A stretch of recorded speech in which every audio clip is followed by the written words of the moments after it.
बिस्मिल्लाहिर्रहमानिर्रहीम। अल्लाहुम्मा सल्लि अला मुहम्मद व अला आलि मुहम्मद व बारिक वसल्लम। इस्लामाबाद बैरियर एनक्लेव से पैसेंजर लेकर आया था G8 जी, और ये कराची कंपनी में हूँ जी। और ये सामने है जी कोयटा शानदार रेस्टोरेंट। ये कराची कंपनी का खूबसूरत मंजर है जी। तो यहाँ पर खाना खा रहा हूँ। और कल मैं G15 पैसेंजर लेकर गया था, तो अब यकीन करें इतना बड़ा लग्जरी एरिया था।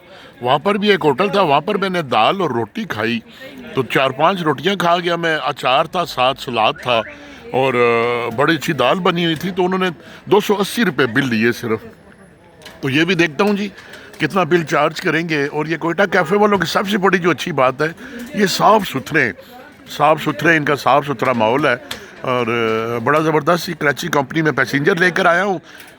तो दिल था, बुक भी उठाई हुई है अहमद नदीम कासमी की, कोई जगह मिले जहाँ पर आपको कोई पोइट्री भी पोइट्री सुनाऊँ। तो यह है कराची कंपनी जी। ये कराची कंपनी का मंजर है जी। ये दुनिया अपने अपने कारोबार में बिजी है। ये है जी कोयटा कैफ़े।